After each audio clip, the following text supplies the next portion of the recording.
श्रीमती प्रदे वसत्वं मम जिह्वाग्रे सर्वविद्याप्रदा भव।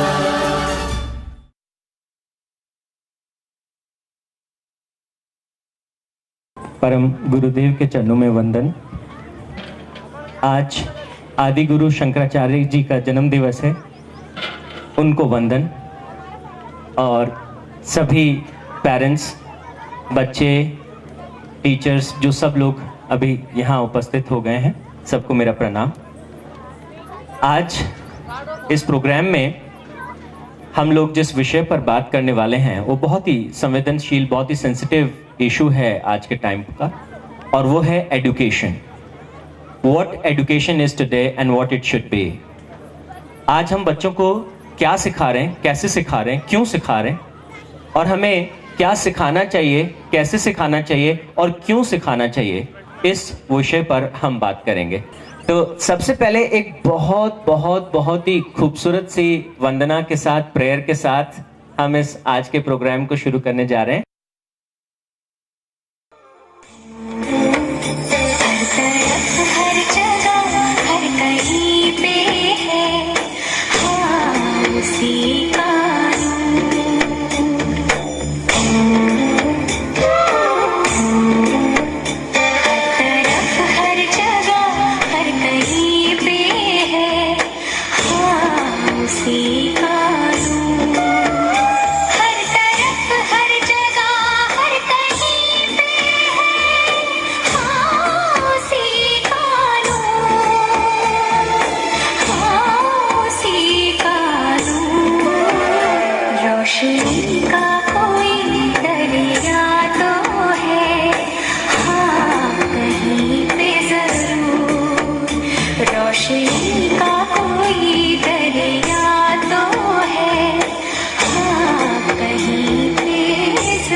तो है परमपिता परमात्मा के चरणों में ये वंदन, ये ध्यान में लाते हुए कि वो सब जगह हैं, वो हमें सुन पा रहे हैं, वो हमें देख पा रहे हैं, वो हमें महसूस कर पा रहे हैं।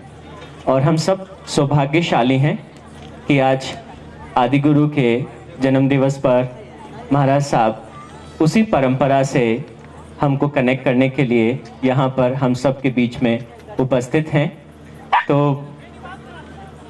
बिना ज़्यादा समय गवाए मैं परम श्रद्धेय सोमगिरी जी महाराज से निवेदन करूंगा कि वो आएं और हमारा मार्गदर्शन करें।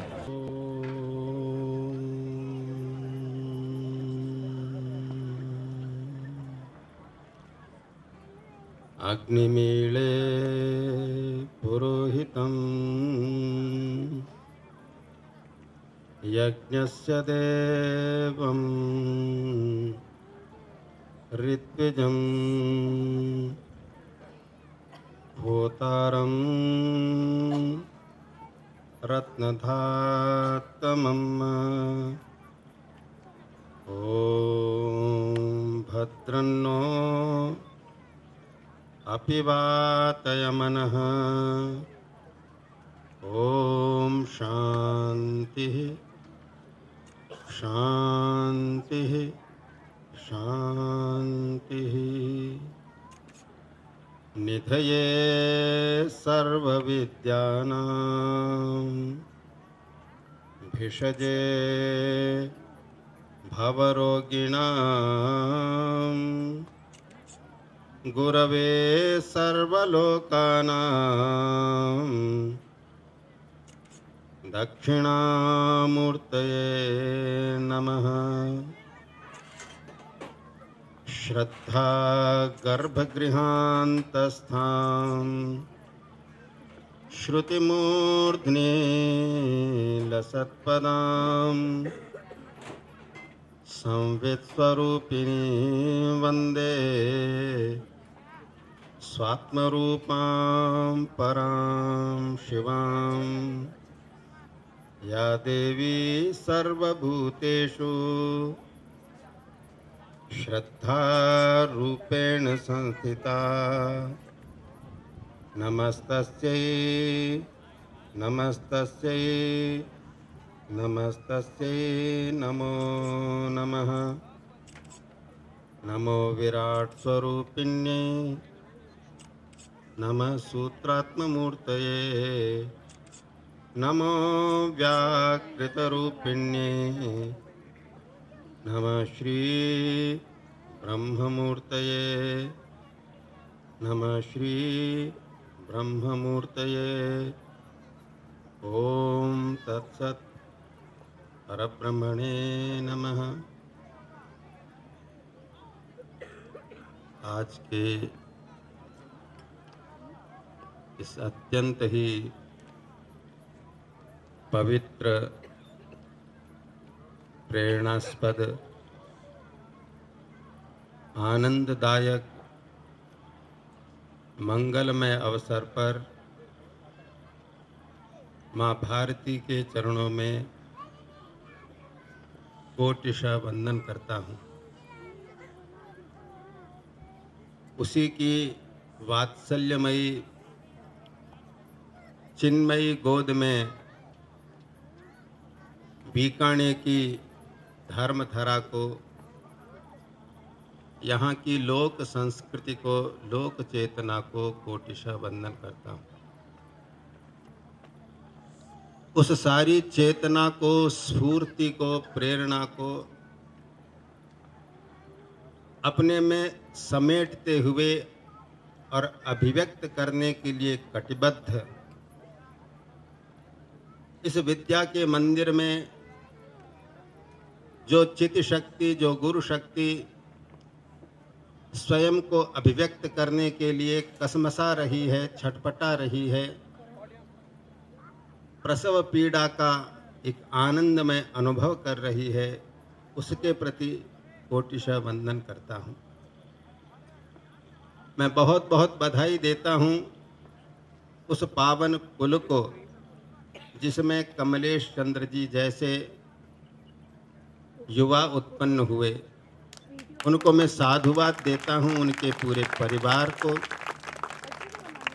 उनकी माता श्री को, उनके पिता को, उनके गुरुजनों को, उनकी अर्धांगिनी को, उनकी मित्र मंडली को, उनके साथ में इस अद्भुत कार्य करने में जुट गए, अपने तन मन धन को समर्पित करते हुए ज्योतिर्मय होकर लगे हुए हैं। उन सभी गुरुजनों के प्रति साधुवाद देता हूँ और मैं बहुत बहुत बधाई देता हूँ सभी अभिभावकों को जो एक प्रकार से मन में एक आशंका को लिए हुए हैं कि इस विद्यालय में पता नहीं किस प्रकार का अध्ययन करवाया जा रहा है। आश्वासन भी है और थोड़ी आशंका भी है। उन्हें मैं आश्वस्त कर देना चाहता हूँ कि आपके नौनिहाल एक अत्यंत ही सुरक्षित मातृमय गुरुमय हाथों में पल करके बढ़ेंगे और इस देश का नाम रोशन करेंगे। न केवल आपके घर का, न केवल विद्यालय का, इस देश का नाम रोशन करेंगे। इस संस्कृति की विजय वैजयंती को सारे विश्व में फहराएंगे, अपने जीवन को धन्य बनाएंगे। इस स्तुति में जो अभी हमने यहाँ पर देखी, उसी में इनका संकल्प, इनका पथ, इनकी प्रक्रिया प्रतिबिंबित हो रही है। कल मुझे आपके बीच में आने का मौका मिला। मैं यहाँ के विद्यार्थियों से एक आत्मीय संबंध से जुड़ गया हूँ। मुझे ऐसा लगता है कि मुझे भी इनको बहुत कुछ बताना है। मुझे बुलाया जाता है और मैं अपना ऐसा अधिकार समझता हूँ कि मुझे नहीं बुलाया जाएगा तब भी मैं यहाँ पर आऊँगा। ऐसा इन बच्चों ने मुझे अधिकार दे दिया है, कमलेश चंद्र जी ने, उनके साथियों ने अधिकार दे दिया है। कल मैंने इनकी कृतियों को देखा, इनकी क्रिएटिविटी को देखा, इनके ए कोशेंट, बी कोशेंट, सी कोशेंट, पता नहीं कितने कोशेंट से, और कितने दृढ़ विश्वास के साथ में मुझे ये प्रश्नों की बौछार से आहत कर रहे थे। और मुझे कहना पड़ा मुझे इन सारे प्रश्नों का कोई उत्तर मालूम नहीं है। पर मुझे एक प्रश्न का उत्तर मालूम है जिसके लिए हमारे जीवन के सारे प्रश्न हैं। को हम कथमिदम जातम को वही कर्ता से विद्यते। मैं कौन हूँ, कहाँ से आया हूँ, इस संसार को बनाने वाला कौन है, कहाँ पर है। आज से लगभग 1200 वर्ष पूर्व, कुछ विद्वान कहते हैं 2500 वर्ष पूर्व, इस धरती पर सृष्टि के मूल में जो एक मौन है, एक महामौन है, एक आनंद है, एक करुणा है, एक मात्र में विस्तार है, वही दक्षिणामूर्ति आदि शंकराचार्य जी के रूप में सुदूर केरल गांव में, कालटी गांव में, पूर्णा नदी के तट पर एक पवित्र कुल में शिव प्रसाद के रूप से, शिव अंश के रूप से प्रकटित हुए थे। आज उन्हीं की जयंती का दिवस है। मैं उनकी जीवनी को लेकर विस्तार नहीं दूंगा। 8 वर्ष की उम्र में तो उन्होंने संन्यास ले लिया था और 32 वर्ष की उम्र में उनकी लीला पूर्ण हो गई थी। उन्होंने युगों युगों के लिए मानव मात्र को अपने जीवन को धन्य बनाने का संदेश दिया था। वह संदेश श्रुति का संदेश है, वेद का संदेश है, पूरे ब्रह्मांड का संदेश है, वह ओंकार का संदेश है। और उसी संदेश को लेकर के यहाँ के बालकों के जीवन को धन्य बनाने की एक प्रक्रिया चल रही है। स्पिरिचुअल कोशेंट के बारे में थोड़ा उल्लेख करना चाहूँगा। जिस स्पिरिट की बात आदि शंकराचार्य ने की थी, वह भारतीय संस्कृति का जो सार है, जो उसकी आत्मा है, जो उसका हृदय है, जो वेदों का सार है, जो वेदांत है, वह आदि शंकराचार्य जी ने अपनी एक पुस्तक में उसका उद्घोष किया है। वेदांत सिद्धांत निरुक्तिरेषा ब्रह्मैव जीव सकलं जगच्च अखंड रूप स्थितिरेव मोक्षो ब्रह्मा द्वितीय श्रुतयः प्रमाणम। हम प्रमाणों को लेकर चलने वाले लोग हैं। एक स्वयं की अनुभूति का प्रमाण होता है, एक शास्त्र का प्रमाण होता है। श्रुति, युक्ति और अनुभूति, इन तीनों को लेकर के हमारी संस्कृति चलती है। इसलिए ये उद्घोषणा है कि प्रत्येक मानव में वह पूर्णता छिपी हुई है। विवेकानंद कहते हैं प्रत्येक मानव में वह पूर्णता छिपी हुई है और उस पूर्णता को अनुभव करने के लिए, इसी जन्म में अनुभव करने के लिए सारी पोटेंशियलिटी उस बालक में, उस बालिका में मौजूद हैं। उसको विकसित करने के लिए एक माँ चाहिए, एक गुरु चाहिए, एक शासक चाहिए, एक जीवन का पथ प्रदर्शक चाहिए। इसलिए इस शाना विद्यालय में उन सारी शक्तियों का आवाहन करके और कुछ नूतन अवदान करके मैं आश्चर्यचकित रह गया। वो मैट्रिक्स कौन सी है, लर्नो मैट्रिक्स, वो क्या है जिसके द्वारा छोटे छोटे बच्चे और कुछ ही दिनों में, कुछ ही घंटों में पेज के पेज याद कर लेते हैं, पूरी किताब को हृदयंगम कर लेते हैं और उसके पश्चात उनके पास में समय होता है अपनी छिपी हुई क्षमताओं को विकसित करने का, अपनी रुचियों को लेकर के आगे बढ़ने का। तो मैं स्पिरिचुअल कोशेंट की बात कर रहा था। आदि शंकराचार्य जी स्पिरिट की बात कर रहे हैं, वह ब्रह्म से अभिन्न है, वह ब्रह्म में और उसमें कोई अंतर नहीं है। इसलिए स्पिरिचुअल कोशेंट अलग से वो खाना बनाया, उसकी बजाय मैं बच्चों से कहूँगा कि सबको एनवेलप करते हुए, सारे कोशेंट्स को एनवेलप करते हुए एक सर्किल खींचें और उसको कहें कि ये स्पिरिचुअल कोशेंट है। इसी को ब्रह्म विद्या कहते हैं। हमारे जितने कोशेंट्स हैं उसके आधार में वह स्पिरिचुअल कोशेंट है। उसको हम अलग करके नहीं समझें। वह हमारे उठने, बैठने, चलने, फिरने, खाने, पीने, सोचने, हमारी क्रीड़ा में, हमारे भोजन में, हमारे जीवन के हर क्षेत्र में वो कोशेंट रहना चाहिए। उसको हम अलग करके नहीं समझें। इसलिए इस करेक्शन को अपनी दृष्टि में रख लेना।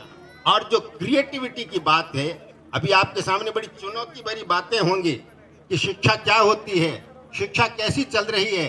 आज से 1000 साल पहले कैसी शिक्षा चलती थी, 10,000 साल पहले कैसी शिक्षा पद्धति चलती थी, उस सब को लेकर के और जो क्रिएटिविटी को लेकर मैं कुछ उदाहरण देना चाहूँगा।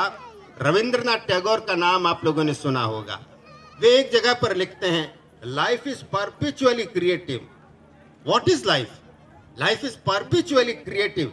It contains in itself that surplus which overflows the boundaries of immediate time and space, restlessly pursuing an adventure of expression in the varied forms of self-realization. इसको नोट कर लेना, इस पर मनन करना। बड़ी कठिन उक्ति है। हम क्रिएटिविटी को भी ठीक से समझते नहीं हैं। कुछ क्रिया करना क्रिएटिविटी नहीं है। प्राणियों के द्वारा क्रिएटिविटी नहीं होती है।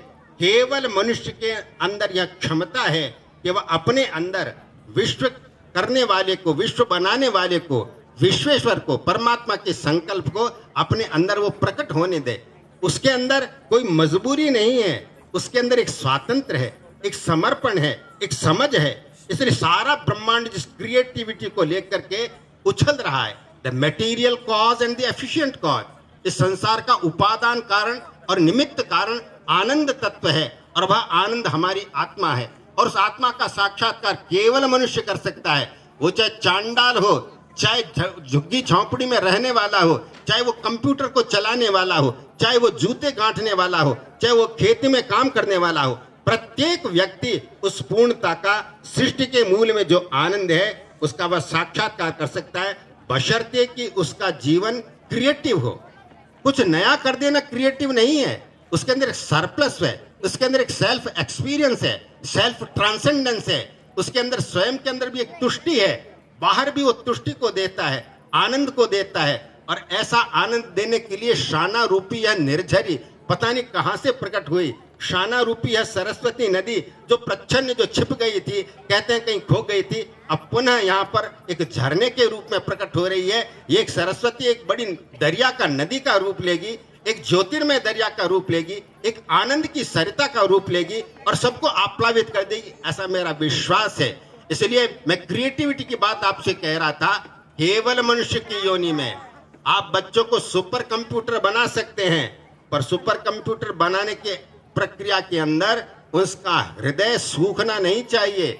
ये सावधानी शाना में बढ़ती जा रही है, इसलिए बार बार मुझे बुलाया जा रहा है, बार बार वे प्रयास कर रहे हैं कि किस प्रकार से इनको धरती से जोड़ा जाए, संस्कृति से जोड़ा जाए, इनको अपनी आत्मा से जोड़ा जाए, इनको पूरे पर्यावरण से जोड़ा जाए। और आज का एक ऐसा अवसर है, मुझे तो ये सारे नीम हैं, ये भी इनके अंदर जो खुशबू आ रही है, इस सांध्य वेला में वो खुशबू कुछ अधिक बढ़ गई है। और हमारी खेजड़ियों के अंदर जो सांगरियां लग चुकी हैं, उनके अंदर भी कुछ विशेष मिठास आ गई है। यहाँ के पूरे परिवेश के अंदर वो क्रिएटिविटी प्रकट हो रही है, प्रकट होने दी जा रही है। यहाँ के प्रत्येक बालक में, नन्हे से शिशु में, किशोर में, सबके अंदर वह क्रिएटिविटी अपने आप को प्रकट कर रही है। वह क्रिएटिविटी परमेश्वर की क्रिएटिविटी है। मैं अभिभावकों से निवेदन करना चाहूं, जरा भी अपने मन के अंदर आशंका मत रखना कि ये हमारा बच्चा इस प्रकार से एक्स्ट्रा ऑर्डिनरी इंटेलिजेंट होकर के और कहीं हमसे अलग तो नहीं हो जाएगा, हमसे दूर छिटक तो नहीं जाएगा।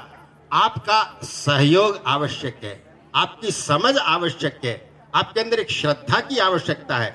उस श्रद्धा को जागृत करें, जैसी यहाँ पर इन बालकों के अंदर श्रद्धा को जागृत किया जा रहा है, इनकी शक्तियों को बढ़ाया जा रहा है, इनकी क्रिया शक्ति, इनकी भावना की शक्ति, इनकी चिंतन की शक्ति, तीनों को ठीक करते हुए और इसको विश्व के साथ में एक लय में लाने का प्रयास किया जा रहा है। यह स्पिरिचुअलिटी है, यह क्रिएटिविटी है, इसी को ब्रह्म विद्या कहते हैं। ब्रह्म विद्या सर्व विद्या प्रतिष्ठा। आदि शंकराचार्य जी ने जो ब्रह्म विद्या को लेकर सारे देश में, जीवन के हर क्षेत्र में एक संक्रांति उत्पन्न कर दी, एक उत्क्रांति उत्पन्न कर दी, एक अतिक्रांति उत्पन्न कर दी। मानव उस समय इस प्रकार से आगे बढ़ गए, आबाल वृद्ध, उसका एक नमूना यहाँ पर प्रकट हो रहा है। हम सबके आशीर्वाद की आवश्यकता है, सहयोग की आवश्यकता है। और इन नन्हे मुन्ने बालकों से भी मैं कहूंगा, आपके अंदर एक चैतन्य का बीज है, आपके अंदर एक आनंद का बीज है, आपके सहयोग की भी आवश्यकता है। हम किसी प्रकार अपने आप को किसी कंडीशनिंग के द्वारा इन बच्चों का विकास अलग प्रकार से नहीं कर रहे, इनके श्रद्धा को स्पर्श कर रहे हैं, ये स्वतः आगे बढ़ रहे हैं। इसलिए कोई कंडीशनिंग नहीं हो रही है, उल्टा कंडीशनिंग ऐसी है जो निरंतर उनको डीकंडीशनड करती चली जा रही है। इनकी चेतना का विकास हो रहा है। एक मर्यादा तो है, पर उच्छृंखलता की तरफ ले जाने वाली मर्यादा नहीं है। ये मर्यादा तो जैसे हवा है, पता नहीं कब कैसे चलेगी। एक पतंग कट जाती है, जब तक वो डोरी से बंधी रहती है वो बंधी रहती है, उसको चलाने वाला पेच लड़ाता हुआ पता नहीं किस दिशा में उसको ले जाता है। पर जो कट जाती है, फिर उसके वापस धरती पर उतरने को देखो, और उसको पकड़ने के लिए नन्हे मुन्ने बालक कैसे विस्मयान्वित होकर, भाव से भरकर दौड़ते हैं और कभी इधर झुकती है, कभी इधर डोलती है, कभी इधर ऊंची उठती है, कभी नीचे उड़ती है। ये नवता, ये क्रिएटिविटी इन नन्हे मुन्ने बालकों के अंदर एक मर्यादा को लेकर प्रकट की जाएगी। यह तभी होगा जब हम अपने गुरुजनों से निरंतर आशीर्वाद लेते रहेंगे। गुरु इज नॉट ए पर्सन। गुरु का एक व्यक्त रूप होता है, एक अव्यक्त रूप होता है, एक कुछ व्यक्त होता है, कुछ अव्यक्त होता है। वैसे तो हर व्यक्ति में ये चीज है, पर गुरु में विशेष रूप से। इसलिए यहाँ पर जितने भी गुरुजन इस महान यज्ञ में कार्य करने में जुट गए हैं, उनके लिए एक बहुत बड़ी चुनौती है। उनको इन नन्हे मुन्ने बालकों के अंदर पता लगाना है अवांछनीय संस्कार कौन से हैं। पहले अपने अंदर पता लगाना है, मेरे अंदर अवांछनीय तत्व कौन से हैं। क्या मैं विश्व नियमों का पालन कर रहा हूं? सारे प्राणी विश्व नियमों में बंधे हुए अपने जीवन की अवधि को पूरा कर रहे हैं। मनुष्य को उन जीवन नियमों को समझना चाहिए, उसको फॉलो करना चाहिए, अनुवर्तन करना चाहिए, अपनी कामना की पूर्ति करनी चाहिए। कितने बालक हैं वो शंकराचार्य जी जैसे 8 वर्ष की उम्र में सन्यास का सोच सकते हैं, विवेकानंद की तरह सन्यास के बारे में चिंतन कर सकते हैं। क्या सन्यास जीवन से पलायन है? क्या मोक्ष की साधना एक व्यक्ति की उपलब्धि, व्यक्तिगत उपलब्धि है या जीवन की पूर्णता है? ये हमारी सारी उपलब्धियों के आधार में है, जिसके लिए मैंने संकेत दिया था ब्रह्म विद्या सर्व विद्या प्रतिष्ठा। उसकी स्फूर्ति को, आलोक को, प्रेरणा को, रस को लाना पड़ेगा। और यहाँ पर मैं ऐसे बालकों के अंदर देखा था, जब हमने माउंट आबू में शिविर किया था, तन्मयता उस शिविर का विषय था। और बच्चों ने कैसे प्रश्न किए, तत् किसको कहते हैं, पर किसको कहते हैं, तद भावना क्या है, तन्मयता क्या है। सारे प्रश्नों पर प्रश्नाकुल होकर के बच्चे अपने आप को प्रकट कर रहे थे। हमको उनकी जिज्ञासा को दीप्त करना है, कुचलना नहीं है। जिज्ञासा को और ऊंचा उठाएं, और ऊंचा उठाएं। छलांगे लगाती हुई जिज्ञासा हो उनकी, हंसनी की तरह उड़ाने भरती हुई जिज्ञासा हो उनकी। ऐसा हम कर पाएंगे तो उनका जीवन धन्य होगा। इसलिए सारे अभिभावकों को भी अपने घर को मंदिर बनाना पड़ेगा, शाना की एक ब्रांच उनको बनना पड़ेगा। क्या अभिभावक लोग इसके लिए तैयार हैं? मैंने कमलेश चंद्र जी से कहा था कि बुजुर्गों के लिए, प्रौढ़ लोगों के लिए भी आपका लर्नो मैट्रिक्स क्या है उसको थोड़ा उपलब्ध करवाइए, हम भी तो कुछ सीखें। वो मुस्कुराने लगे, हाँ कुछ करेंगे। तो मैं अभिभावकों से कहूंगा, श्रद्धा पूर्वक अपने घर के अंदर भी शाना के आलोक को, शाना की दृष्टि को, शाना के तात्पर्य को, शाना के भाव को वो जागृत करें। ये किसी व्यक्ति का भाव नहीं है, ये आदि शंकराचार्य का भाव है, ये ऋषियों का भाव है, ऋषियों की प्रज्ञा है, ये विवेकानंद की धारणा है। इन सारे ऋषियों की संस्कृति की धारणा को शाना अपने अंदर प्रकट करने का प्रयास कर रहा है। क्या हम लोग पीछे रह जाएंगे? क्या ये नन्हे मुन्ने बालक पीछे रह जाएंगे? यदि उसको सही ढंग से समझेंगे तो हमारा प्रत्येक घर है वो शाना जैसा हो जाएगा, हमारा समाज है वो शाना जैसा हो जाएगा, शाना है वो किसी प्राचीन ऋषियों के गुरुकुल जैसा हो जाएगा। हमारा प्रत्येक अध्यापक, प्रत्येक पुरुष, प्रत्येक नारी, इसके अंदर ऋषि की प्रज्ञा प्रकट होगी, रितम भरा प्रज्ञा का आलोक उनमें झिलमिलाने लगेगा। अभी आपको पता नहीं, हमने ईश्वर को एक तमाशा बना रखा है। ईश्वर कोई तमाशा नहीं है। अभी आपने ईश्वर के विषय में एक भावना को देखा था। यहाँ पर कोई तो है, कहीं पर तो है, देख रहा है, निरंतर देख रहा है, अंदर से देख रहा है, बाहर से देख रहा है, पेड़ों के द्वारा देख रहा है, बादलों के द्वारा देख रहा है, बादलों के अंदर झांकता हुआ जो अगाध नीला आकाश है उसके द्वारा देख रहा है, उसके अंदर कुछ तारिकां चमक रही हैं उसके द्वारा देख रहा है। और सभा के बीच में आकर के कोई श्वान आता है, वो श्वान के रूप में देख रहा है। क्या आपने समझा? श्वान यहाँ पर आया था, डांटना नहीं चाहिए था, वो देखने के लिए आया था। यहाँ पर क्या हो रहा है? सारा एक जीवन, एक जीवन अखंड है। The life is one and undivided. Wordsworth उसके लिए कहते हैं, I saw one life and it was of the form of Joy. इसलिए ईश्वर को तमाशा मत बना देना, कोई मूर्ति पत्थर की रख करके और बच्चों को कह देना यहाँ पर फूल चढ़ाओ। बच्चे सोचेंगे गुरुजी ने कहा इसलिए फूल चढ़ा देते हैं। उनको बताना ये सरस्वती फूलों के रूप में महक रही है, हवा के रूप में बह रही है। जहां कहीं कोई भी स्पंदन है वो सरस्वती का स्पंदन है। आद्याम जगत व्यापिनी, इलेक्ट्रॉन्स, प्रोटॉन्स, न्यूट्रॉन्स, सब पार्टिकल्स, सेल्स, न्यूरॉन्स, सारा ब्रह्मांड के अंदर, गैलेक्सी, सबके अंदर जो स्पंदन है उसका एक वैखरी रूप है, मध्यमा रूप है, पश्चंती रूप है, परा रूप है, एक आत्म रूप है। ऐसी सरस्वती की हम आराधना कर रहे हैं, उसका यह मंदिर है। इसलिए बहुत तपना पड़ेगा कमलेश चंद्र जी, क्योंकि आसुरी शक्तियां संगठित होकर दैवी शक्तियों का विरोध कर रही हैं। मुझे मालूम है प्रशासन में आपको किस प्रकार की कठिनाइयों को झेलना पड़ा होगा, समाज में भी अनेक प्रकार की कठिनाइयों को आपको झेलना पड़ा होगा, परंतु सत्यमेव जयते। आज हमारा तिरंगा झंडा हिमालय से भी ऊंचा उठ करके सत्यमेव जयते की घोषणा करता हुआ और वसुदैव कुटुंबम का के दर्शन को देता हुआ, यत्र विश्वम भवति एक नीडम, इसका संदेश देता हुआ ऊपर उठता ही चला जा रहा है। ऐसा हम चिंतन करें। राधा कृष्ण ने कहा था, as if one theme is working out itself, मैं पूरे विश्व पर दृष्टि डालता हूँ और विश्वेश्वर का तात्पर्य क्या है उसको भी अपने हृदय की धड़कनों में, अपने मस्तिष्क के स्पंदन में अनुभव करने का प्रयास कर रहा हूँ। और मुझे लगता है कि जहाँ पर शाना जैसे विद्यालय होंगे, कमलेश चंद्र जी जैसे युवा होंगे और सुदर्शन चक्र का चलाने वाले चक्रवर्ती होंगे, अनेक लोग होंगे, हर बच्चे को एक ज्वाला बनना पड़ेगा। अगर अलग अलग रहे तो हवा के द्वारा बुझा दिए जाएगा। सभी सहायक सबल के, निर्बल को उन सहाय, पवन बढ़ावत अनल को दीपक देत बुझाए। सभी सहायक सबल के, निर्बल को उन सहाय, पवन बढ़ावत अनल को दीपक देत बुझाए। क्या मेरे छोटे छोटे बच्चे आग की चिंगारी मात्र रहेंगे? क्या केवल दीप मात्र रहेंगे? दीप से दीप मिलकर के एक लौ बने, ये एक यज्ञानल यहाँ पर प्रकट हो। एक यज्ञ कुंड है शाना, शाना एक परीक्षणशाला है, प्रयोगशाला है, एक शिक्षा का मंदिर है, एक यज्ञशाला है। इसमें कई लपटें प्रकट हो रही हैं। लपटें प्रकट हो, लपट से लपट लिपटती हुई आग का एक दरिया उत्पन्न करें, ऐसा ज्योतिर्मय दरिया।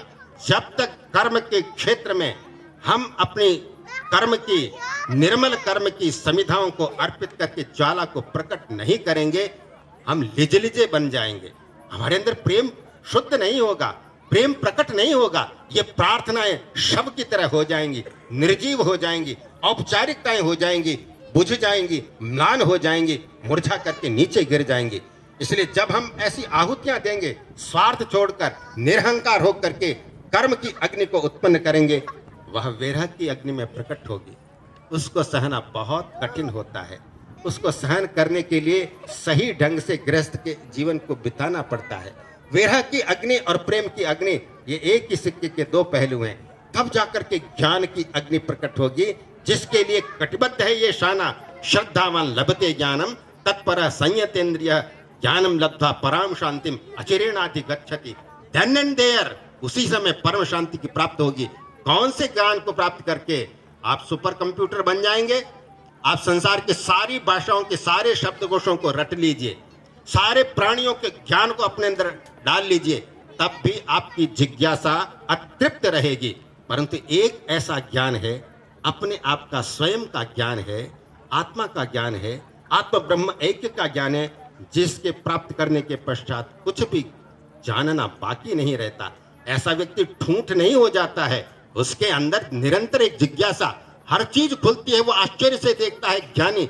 एक फूल के खिलने को, एक प्रसवन को, एक मृत्यु को, उत्क्रामंतम स्थितम वापि पुण्यानम वा गुणान्वितम विमूढ़ा नानु पश्यन्ति पश्यन्ति ज्ञान चक्षुष शुनिचैव स्वपाके च पंडिता समदर्शिन शुनिचैव स्वपाके च पंडिता समदर्शिन विद्या विनय संपन्ने ब्राह्मणे गविहस्तिने शुनिचैव स्वपाके च।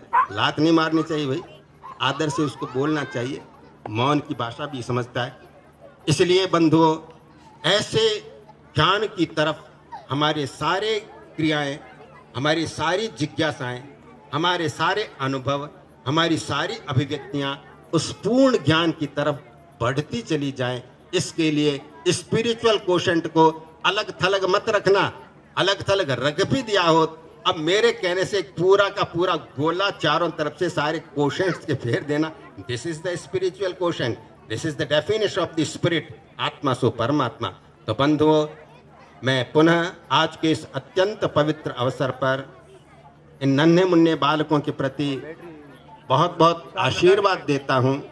ऋषियों का आशीर्वाद, शास्त्र का आशीर्वाद, परमेश्वर का आशीर्वाद कि वे निरंतर स्वयं खूब प्रयास करते हुए आगे बढ़ते चले जाएं, तपस्वी होते हुए आगे बढ़ते चले जाएं। ये बाहर के गजेट्स हमारे बालकों को लिजलिजान मत बना दें, निर्बल न बनाएं। वे तेजस्वी हों, तपस्वी बने, ऋणबोध इनके अंदर आए, दायित्व इनके अंदर आए। केवल करियर को लेकर के चिंतन एक अल्प चिंतन है, बाहर की सफलता को लेकर एक अल्प चिंतन है। मुझे बहुत अच्छा लगा जब बच्चों ने कहा कि हम तो अपने आप से प्रतिस्पर्धा करते हैं, दूसरे से प्रतिस्पर्धा नहीं करते। ये आगे का एक स्तर है, नीचे के स्तर में दूसरे को भी देखा जाता है, आगे के स्तर में स्वस्पर्धा का एक कदम होता है। इन सारी बातों को समेटते हुए कहूँगा, कॉन्सेप्चुअल क्लैरिटी ये आवश्यक, emotional purity, volitional dexterity, equanimity, volition, emotion, cognition, इन तीनों को लेकर के, और ये बहुत बड़ी जिम्मेदारी का काम है जिसको ये शाना करने जा रहा है। मैं सभी अभिभावकों के प्रति बहुत बहुत शुभकामनाएं देता हूँ। बहुत पुण्यों के पश्चात भारत में जन्म मिला, ऐसे स्थान पर बच्चों को भेजने का अवसर मिला। बच्चों के भी पता नहीं कितने पुण्य। मुझे लगता है मुझे अपनी मुक्ति को छोड़ना पड़ेगा, क्योंकि मुझे ऐसा लगता है सभी ने मेरी जन्म कुंडली कह दिया कि अब आपका जन्म होगा नहीं आगे। मैं अपने बारे में कुछ बोलूँगा नहीं, पर शाना के बच्चों को देखकर लगा कि मुझे भी एक जन्म तो और लेना चाहिए। शाना में एडमिशन लेकर कुछ पढ़ूँ तो से। यहाँ पर जिस ढंग से बच्चों को प्यार मिलता है, जो स्वतंत्रता उनको मिलती है, जो उनको एक दिशा दी जाती है, जो उनके अवगुंठनों को दूर किया जाता है, उनकी चेतना को, स्फूर्ति को जागृत किया जाता है, जो रस उनको मिलता है, तो ऐसा लगता है कि एक जन्म और प्राप्त कर लूँ यहाँ पर पढ़ने के लिए। मैं पुनः सभी बच्चों के प्रति, बालकों के प्रति बहुत बहुत आशीर्वाद देता हूँ। उनको खूब परिश्रम करना पड़ेगा, खूब परिश्रम खुद करना पड़ेगा। बहुत अनुकूलताएं यहाँ पर हैं। मैं पुनः शाना के प्रति अपनी शुभकामनाएं अर्पित करता हूँ और बहुत बहुत साधुवाद देता हूँ कि मुझे आपने आज के दिन बुलाया। और थोड़ा अफसोस करता हूँ, हमारा कार्यक्रम तो 7 बजे शुरू हो चुका है, पर मैंने सबको ये धता बता करके मैंने कहा कि आप लोग करते रहना, मैं तो जाऊँगा वहाँ पर। इसलिए मैंने कहा आप करते रहना, दीप जला लेना, आप कार्यक्रम प्रवचन देते रहना, मैं तो 7:30 तक वहाँ रहूँगा, उसके बाद में आऊँगा। आपने मुझे अवसर प्रदान किया, उसके लिए आपको बहुत बहुत धन्यवाद देता हूँ। मेरी बहुत बहुत मंगल कामनाएं आज के इस अनुपम अवसर पर वह भगवती यहाँ पर अवतरित होकर के आज के चिंतन को, आज की गोष्ठी को नव नव स्फूर्ति प्रदान करती रहे, मेरी बहुत बहुत प्रार्थना है। ओम।